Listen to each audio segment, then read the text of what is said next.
Okay. Well, I think we officially start at 2:40. One more minute. Okay. It was a really great session earlier. I enjoyed learning about how different all the programs were. Yeah, there's a lot of variety. That's was very glad that John and Cindy and Charlie could all join. Absolutely. I was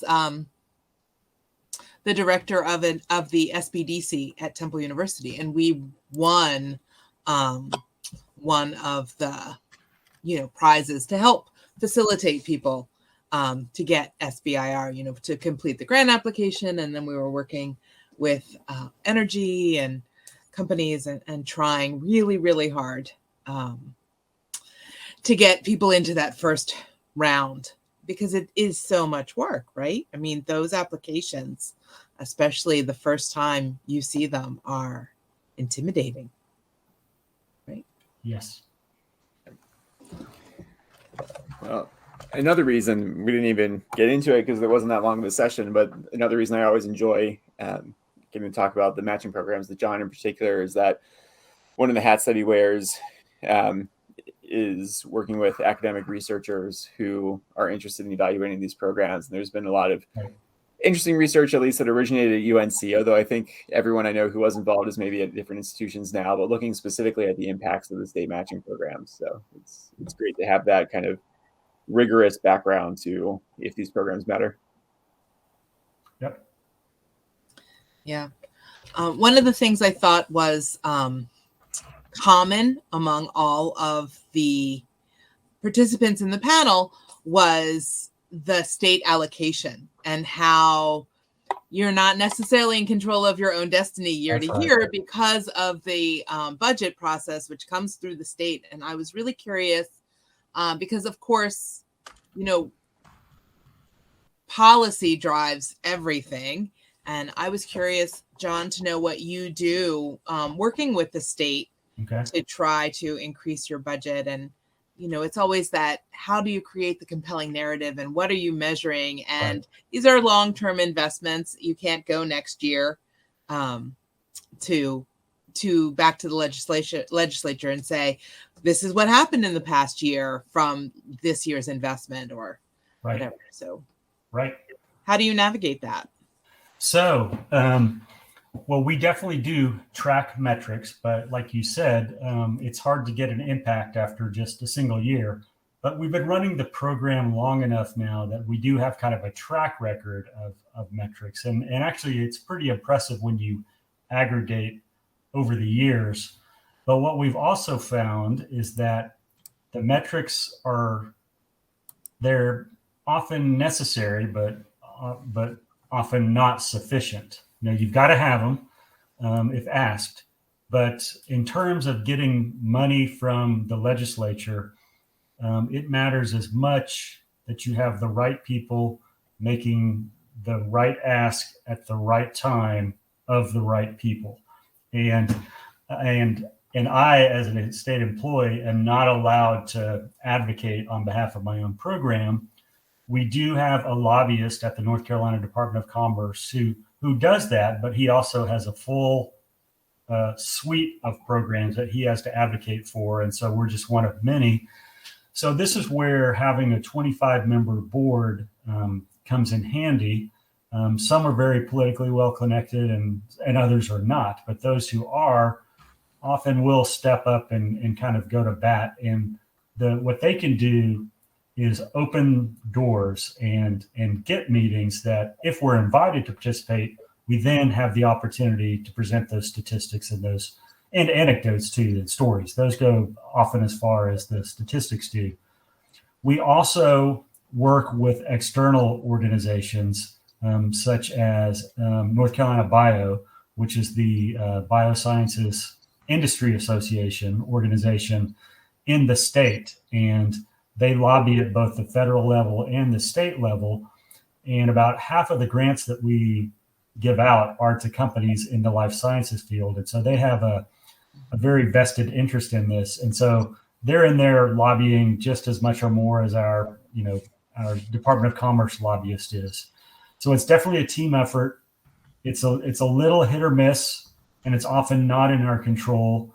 Our funding is non-recurring, so we have to go back every year, except this last year, we were able to secure $2 million in recurring funding. So, congratulations. That's huge. From here on, we have at least $2 million, but that can sometimes cut both ways, because if that winds up being both a floor and a ceiling, then say, well, you've already got $2 million. Why do you need more? Then that can be, can cut both ways. So we still have to go and advocate for more than that. But the majority of the time, we've been successful.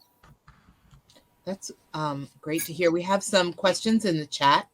When you're selecting your businesses, what comes up as a red flag? Like, what hinders a business from succeeding with SBIR, STTR?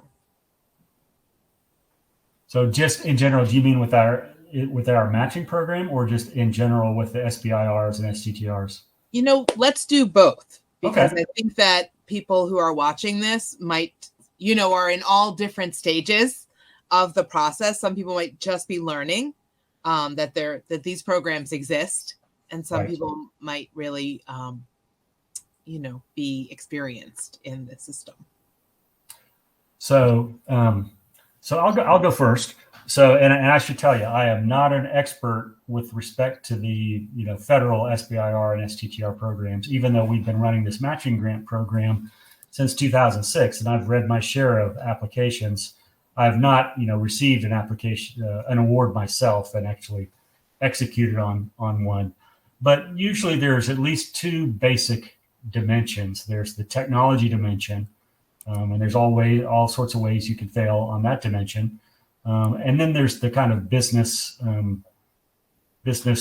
development dimension, and you can fail lots of ways that way as well. And so I'd say of the companies that we've funded through the matching program, and we do kind of follow them, probably more often than not, they are, I'd say maybe 80% of the time, they do have a successful phase one and can apply for a phase two grant.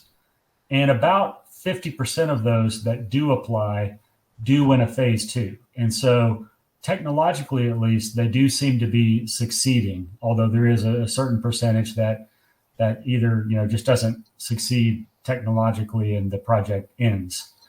I think where it gets tougher is the farther along they go, the less it comes down to the technology and the more it comes down to the business dimension.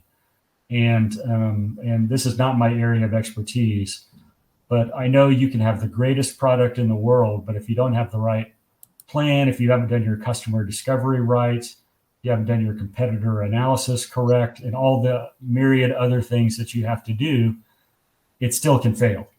And so the ways you can fail greatly outnumber the ways you can succeed. Now, with respect to our matching grant program, it's hard to fail in our matching grant program, because essentially if you get the federal award, you're basically eligible for the matching grant, assuming we have enough funding to fund you. Where companies might fail is if they're not compliant submitting their reports, or if they use the money improperly. There have been a few instances where we have had to either take back funding or cease giving additional funding because companies were non-compliant. Jason, do you have something to add? Well, I'm going to try to publish a poll real quick and just trying this out, see if this actually shows up for people in the polls tab over there. I see it. Yeah. Excellent. Good. Hopefully audience does as well. So be curious if you wouldn't mind going ahead and clicking and let us know what type of your organization you're with, so we can kind of tailor conversation a little bit more. No, I think John did a great job of laying out the many challenges that exist there, of course, for different companies, and always important to flag the ways that you can also just get in trouble with the use of state funds, as SSTI's president and CEO likes to say among his rules for economic development programs: don't do anything stupid. And certainly failing to use funds correctly or filling out required paperwork is I think it's fair to put that into the stupid category. So yeah, I was going to call it out. All right. Well, we have almost 30 people, but only 7 people who voted, and I think I was one of them. So don't be shy. If you're watching, we would love to know how we can best answer your questions or support you, and give you the knowledge you need to succeed. So please help us help you by telling us, where you're coming from. Looks like right now the majority of people are the small businesses. Mm-hmm. And then we have some ESOs with us, and then some municipal or state government folks. Yep. Unless you're taking this poll and you're the state government person, John. I'm one of those. I guess I'm the only one. Yeah. All right. Forget the government stuff. Okay. We got small businesses and ESOs. Well, seeing in particular, the share small businesses in the audience, share the link that I mentioned during the panel. I'm not sure if it popped up in the chat otherwise, though, in a way that you could see it. This is the report that actually we worked on for SBA that provides a snapshot, at least accurate as of summer of 2021, on what state matching programs are out there. So if you heard, whether it was John or Cindy or Charlie, and you either are in one of their states or you're in a different state and want to know what kind of assistance might be available to you, you can check out this report and it should let you know if a program exists. We did try to make sure that these were programs that not only exist, but actually have had funding in recent years. Unfortunately, that can kind of change from year to year at times. And as we talked about, and we can talk about more now if anyone's interested. But again, hopefully this will give you a good guide to what might be available in your area. Thanks for that, dropping that link in, Jason. And it looks like we have a question from Chris. He'd love to know what you love to see in applicants for state matching funds.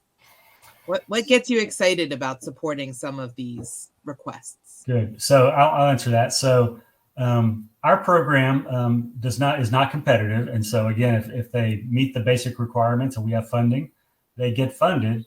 That said, we do get more excited about some than others, and one of the fun aspects of the job is talking with the companies, and most of them are happy to tell you a lot about their technology and how it's going to change the world, and how much the funding that you're providing is helping them.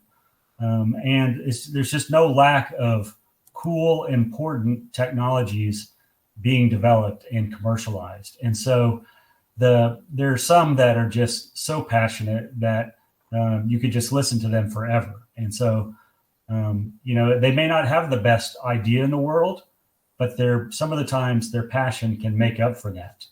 Some of the times they have both the passion and the great idea. It's a little bit easier, but it's inspiring talking to a lot of the companies. And that's an unexpected side benefit that I didn't think we would get when we created the program, is that opportunity to speak with the companies and learn about their technologies. Great. Yeah, I'll just speaking a little bit more generally, since SSTI, National Association, if you didn't hear me explain before what we are, we don't run a program like this, but when we talk with states that are interested in creating these programs, oftentimes a big decision point is not just should you have a program like this, but then also, as we discussed a bit in the panel, are you going to have it be generally open, or is it going to be more competitive? When we're thinking about kind of, if you're either because of limited dollars or because you want a competitive process, how to limit it down, a lot of things we would talk about recommending to states, and that approach would be thinking about the companies that your capital can really help catalyze them to the next level. So not trying to necessarily be a value add in a company that gets a lot of mills. That's maybe a less exciting use of your funds than if you can take a newer company and get them to the stage where they can maybe actually become commercially successful. That's obviously great. Most states have an economic development strategy plan where they're trying to specifically focus on some sectors. It might be a sector where they already have a great strength, or a sector where they feel they've got some resources that can help them be a leader in a technology area of the future, like Charlie was mentioning, or even if the state wants some economic diversification and they see maybe this area is something that they want to expand. So trying to align those companies up with what's in the interest of the state, I think, is another important way to kind of think about prioritizing funds as well. And then certainly if there's a company that has a technology that it's either going to, if they succeed, create a lot of jobs or solve a real problem for people, oftentimes you make that case easily with life sciences, but, certain types of clean tech or defense tech as well. I think that those are kind of the 3 areas to consider that I think make the use of funds particularly exciting. I know Charlie isn't here, but he said something really interesting about these state matching programs and what he runs a competitive program. John, you're running a non-competitive program.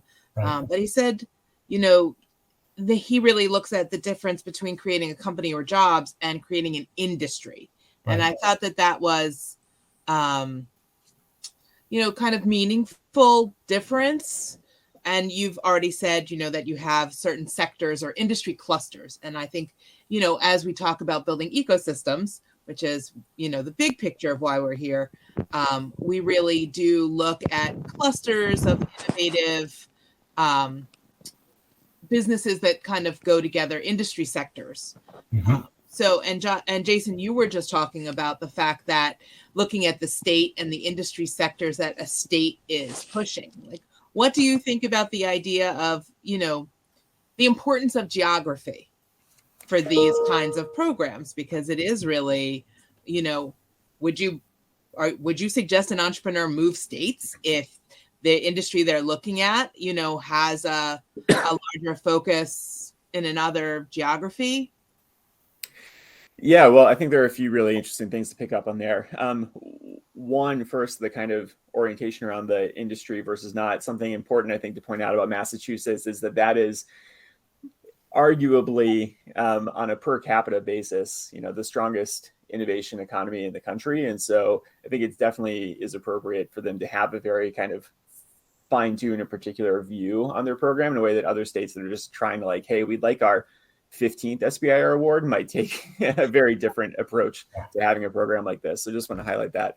But then in terms of a company and whether they want to move, so, there are so many things that obviously go into that decision, setting aside even the quality of life issues for, the actual entrepreneur and the founding team or the executives, which are obviously huge drivers.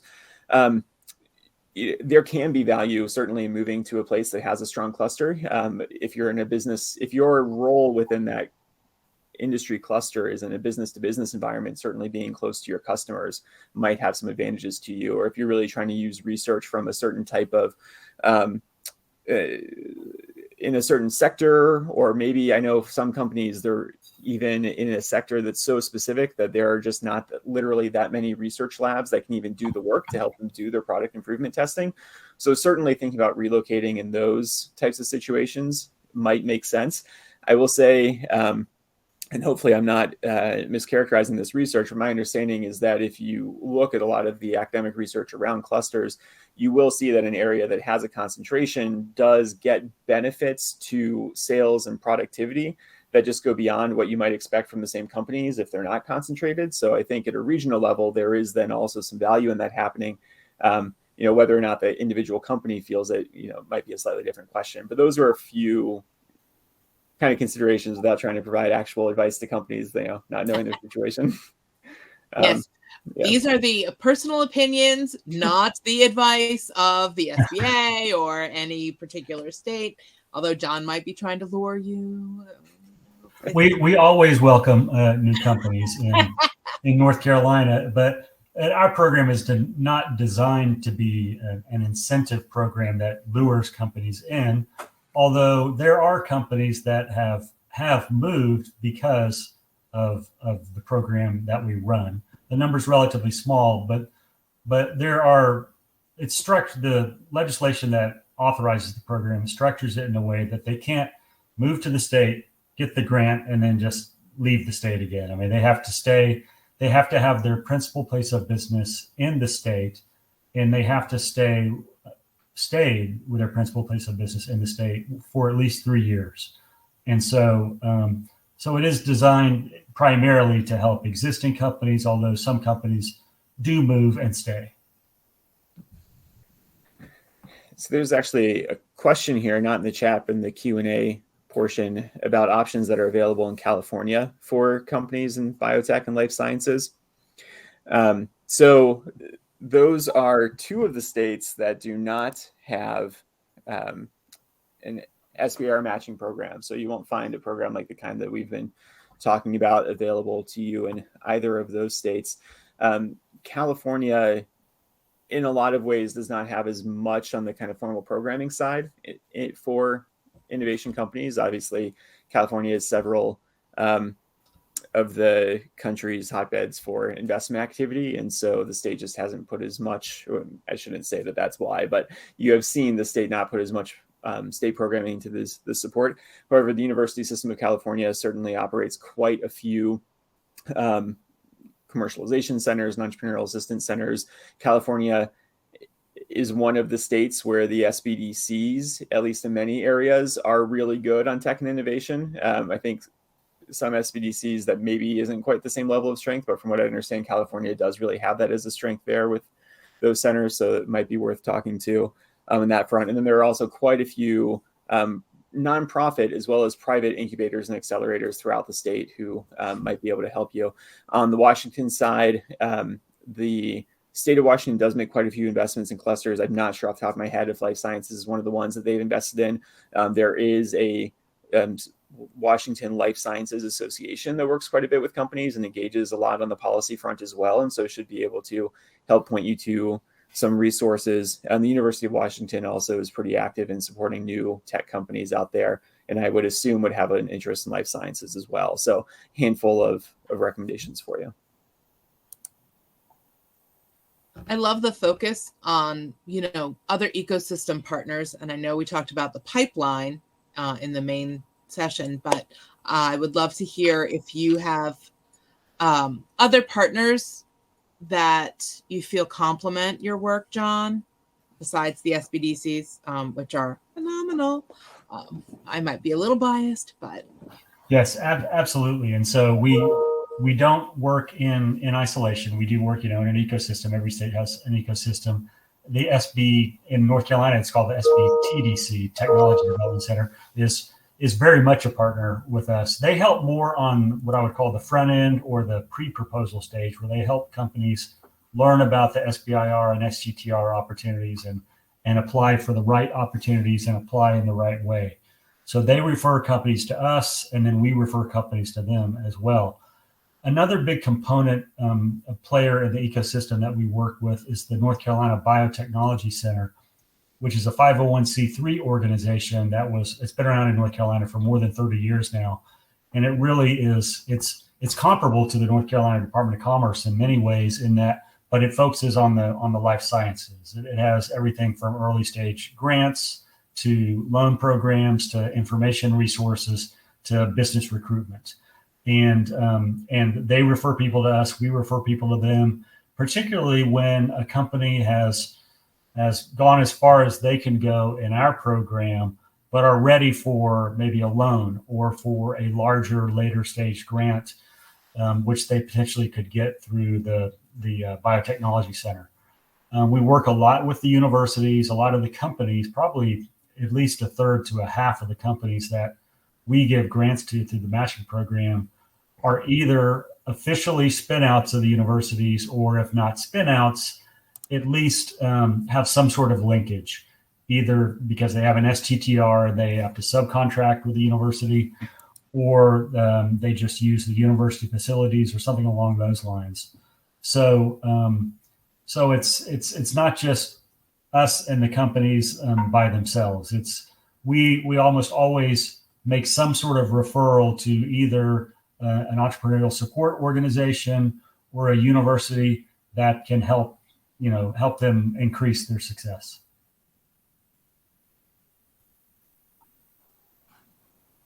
That's great. We have Kelly from Pennsylvania, which is where I am. I'm in Philly. And yes, Kelly and I work together around SBIR, STTR. So it's really nice that you get to, see people in different places. Did you have Kelly, thanks for Kelly? saying hi. I was just going to say Ben Franklin Technology Partners is a group we work with quite a lot, and also somewhat similar to what John was describing with NC Biotech in the sense that they're very different in that Ben Franklin is a network and doesn't have a life science specific focus, but they are similar in the sense that both of those groups are what we refer to as venture development organizations, which we think is a really strong model. So those are the entities that, as John was describing, they provide the financing, a lot of times investment, sometimes loans as well. But then they also provide technology and entrepreneurship or business development services, and having all three of those at once, since we were talking during the panel earlier, that really doing those things in tandem is really critical to a company. So you don't get your tech developed, but you don't actually have a market for it, or you don't, get too far down the road in investing costs before you find out your tech won't actually work. Being able to do that all at the same time, it really does seem to have a lot of benefits that are greater than the sum of the parts. And so we love to see organizations like that. So just thought I'd take the opportunity with Kelly saying hello to bring that up. Yeah, we're very lucky with Ben Franklin. Yeah, very strong word. Yes. And so I'm not seeing any other questions in the chat or the Q&A. It's a great time to speak up. We seem to have more people joining us and less people speaking. Oh. They like us. They really like us. What was I'm not sure if that was a comment to what I was saying, Jan, about if that was in response, what I was saying is that in some states, we hear that the SBDC is not as effective of a partner in really supporting tech companies. SBDCs in many areas do really strong and great and needed work to help new companies, but a lot of times those services are more focused on bricks and mortar. And so I know in a lot of states, maybe there's one person at the state who understands SBIR a bit better, but oftentimes SBDCs in states many of them aren't set up to really help companies think through what it actually means to go through an equity investment process versus loans, and just kind of the differences there, and tech commercialization plans. Some are, and that's great, and some aren't, and that's totally fine. Ultimately what matters is less about who is providing those services and that those services are available in a region. And so working it out through partnerships instead of having it all in-house is totally fine. So, and again, I recognize that it's very different. It's a program that has, 50 states, different approaches everywhere. I was just saying that some states, this SBDC is not maybe the best starting point for a tech startup. That's all that I completely disagree. As a former director of an SBDC at a large R1 research institution in Philadelphia, which is definitely an eds and meds tech center, the whole thing is that it's an ecosystem, and the SBDCs are generally part of an anchor institution and, well connected in the ecosystem. And what we say in Philadelphia is it doesn't matter where you start, because we all communicate and we work together and we cooperate and we collaborate. So all you need is one entry point into the entrepreneurial support ecosystem, and you'll get to the right person, whether it's at the SBDC or not. And that's actually the difference between the SBDC and the SBTDC. That T stands for tech. So some SBDCs have that extra certification that shows, and, in the name that they specialize in that. But yeah, there are almost 1,000 SBDCs. Every county has one, which is why it's such a great starting point. Is literally there's coverage everywhere. And as we know, there's not SBIR, STTR coverage or programs or matching support in every county in the country. So, yeah. And yeah, I said it, I'm biased. I see a lot of SBDC people here, and yes, super robust ecosystem in Pennsylvania. Shout out for our hometown.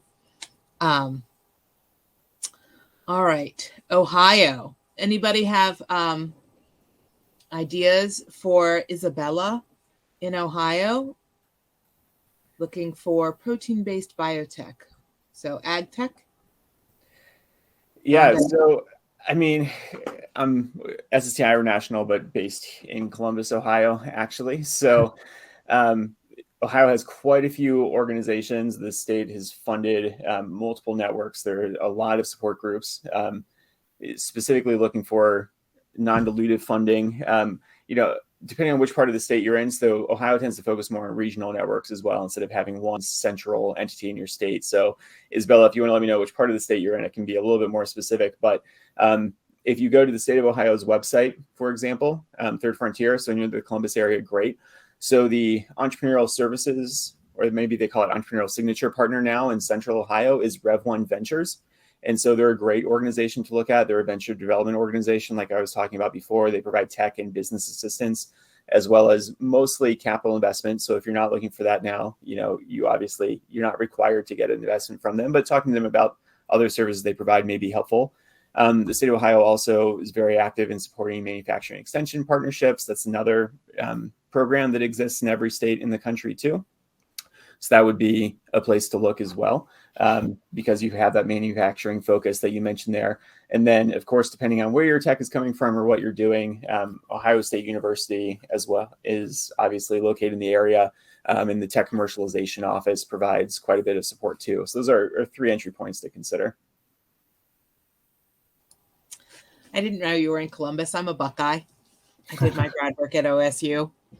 And it looks like Isabella Roger is making a recommendation. So I love the fact that we're all here to help each other, and then Chris. So check out the chat, which is pretty active, with some of our, people here jumping in and offering other assistance. Yep. We're all partners in this. It takes everyone. And then some. We need more support and more people helping, and yeah.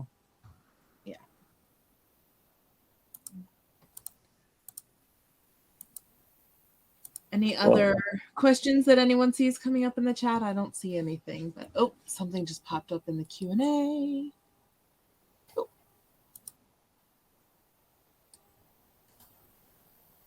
Biotech and life science. Not sure that's a question.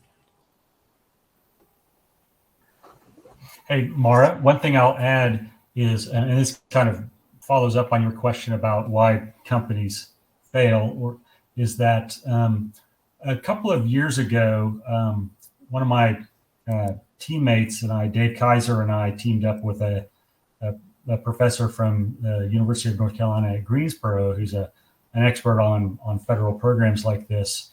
And we took all of our data over more than 10 years of our matching grant program and broke it down every way that you could. And also did some kind of causal analyses in terms of how effective, what's the marginal effect of the state funding above and beyond, say, the national funding. And that was published as a book chapter. Of course, I don't remember the exact title, but it was in the book was the Oxford Handbook of Local Competitiveness. And it was one of many chapters in there. I don't remember the exact title, but anyway, if you Google Oxford Handbook of Local Competitiveness, my guess is you'll find it, and the chapter will come up. And I know it has North Carolina in the title. And that has a lot of data in there about why the companies failed. Or the technologies. We ask them, we give them several options. Why did this technology fail? And I don't remember what the results were, but there are some charts in there that show the distribution across the different possibilities. And so that may be useful as well. That's great. Mary Lou has a question. Just how would she know if she can qualify for funding? Like where's a good place to start looking to see if this is a good program or if there are better fits? What are your recommendations here? Yeah, well, one thing I want to make sure to highlight, Mary Lou, since you framed the question saying that you are a woman, a veteran, and minority-owned small business. So most public and nonprofit programs, one, they are going to be open to everyone and interested in working with any types of companies at a minimum. And actually many public and nonprofit programs are going to have specific initiatives. It might be additional financing or additional programs that are going to be available to companies that are eligible in these categories that you've mentioned here. So I definitely wouldn't hesitate to reach out to groups like that, and certainly believe that you'll be competitive in getting funding from them. In fact, we did a survey of the venture development organizations we work with, and while still not at parity for some of the reasons that Charlie was discussing on the panel earlier, doing like in most cases at least 10x better than private sector like seed capital investors in terms of representation of founders that are in their company. So again, definitely look at those. In terms of specifically what that means for who you want to look to, I would take a look at your state economic development agency, both in general to see what kinds of financing programs they have, but then some states are going to have a science or tech or innovation focused authority as well, if it's not already part of the bigger state one. So looking there to see what programs exist in your state is a good way to go. As we talked about, many of the SBDCs are going to be able to provide you good guidance on financing programs that are available for all of this too. And if you're in an area like Ohio, like Pennsylvania, like North Carolina, Tennessee, Missouri, one of these states that has a number of regional innovation entrepreneurship focused nonprofits, then it's working with that local service provider is a great way to go too. If you have any university connection, certainly reaching out to your local university, either the Office of Technology Commercialization or Economic Development, if they have one, is a good way to go. Quite a few university programs, you have to be an alum or you have to be using university tech, but not all. Some of them are open to everybody, whether you have an affiliation or not. That's great. Mary Lou, did we answer your question? Or do you have any follow-up? Oh, awesome. She's happy.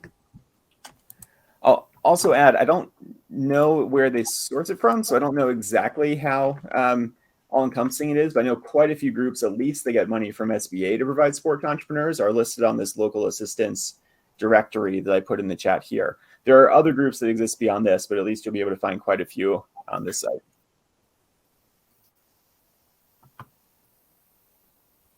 And the other thing is, build your community. I love to see, going to trade shows and talking to other people in your industry and see how they did it. I think it's really great to learn from people who have been in your shoes and are a little farther along in the journey. I feel they often make great mentors or offer excellent advice. And another resource for newer companies to be aware of. So the Treasury, U.S. Department of the Treasury has the State Small Business Credit Initiative. That's a program that exists in the past, but has come back through the CARES Act. States are still in the process of getting their programs approved, and then some states further have to stand up their programs. So it might be a while, but that program provided a total of $10 billion across the country. A little more than $9 billion of that is going to be available directly as capital for companies. And just about every state, I believe more than 45 of the states are using at least part of their funds for investments. And those are all going to be targeted at relatively new companies. The max investment round, not even just the federal money, but the max investment round is 5 million, but quite a few states are targeting at the seed or Series A level.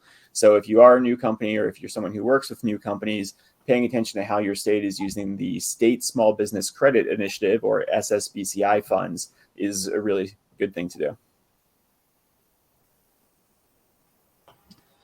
Yes.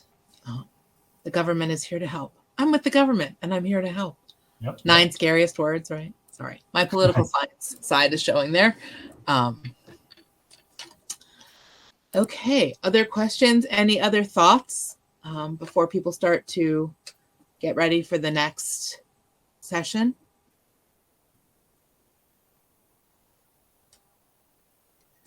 Well, one thing I'll just add is a platform both for the companies and ESOs. It's certainly making sure you're sharing things that are working well for you.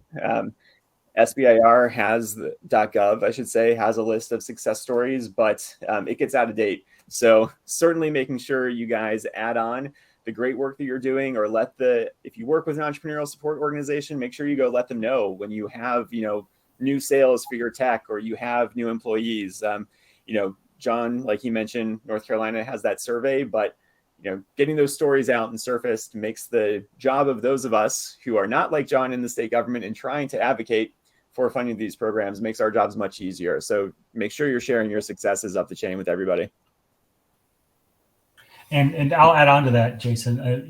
We obviously do track a lot of metrics with our program, but in those surveys that we do, we ask for testimonials, and the companies provide great quotes, things we could, just level of detail, but personal information, not about themselves, but about the company and the technology that we could never know through just gathering data. So that's really useful. And often testimonials go just as far or farther than data. And second, we actively write stories about our companies. And it takes a lot of work, because if you want to, describe something complicated in a way that you're trying to emphasize several points. Number one, explain what the technology is. Number two, explain that they were funded by the federal government through these programs with these acronyms. And three, that they were also funded by a state program, which also has an acronym. How do you make that digestible and interesting and understandable to people? And it takes a lot of work, but if done right, it really brings to life what otherwise can be pretty opaque to a lot of people or not visible at all. And so stories go a long way, and it's worth your while to write up successes, like Jason said. And doing it as you go, like John has described, if you're one of the ESOs or states or universities on the line, is so important, because almost every time either a political office reaches out to me or someone has reached out to one of our members, it's like, you need to have that information tomorrow. Right. Granted, they're not actually going to vote on whatever it is for like 8 months from now, but you need to have that information tomorrow for them to ever want to have a conversation with you again. Yep. So it's very hard to make up on the spot. You really need to do it as you go. It's true. And a lot of your ESOs have to do quarterly reports and, have metrics, and their life hangs in the balance. Yeah. Their funding, not their life. Nobody's going to. All right. There is one more question that popped in. I don't know what time. Oh, yeah. This is officially over. So Daryl is with a rural community college who has grant dollars to plan for an innovation hub focused on science and tech. So Daryl, actually, I'd be happy to talk with you if you want to follow up with me after this. I'll put my email in here, and anyone can feel free to follow up with me. But we certainly work at SSTI with a lot of regions and organizations that are trying to launch new innovation activities. So we'd be happy to learn more about your specific situation. And I believe that NBIA, who was part of like an opening session, they're the International Business Incubator.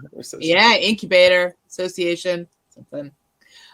They help set up where they, have a lot around just building an ecosystem and what you want to think about for, systems thinking, not necessarily the specific substantive technology answers, but, it's a level of systems, and it needs to kind of function.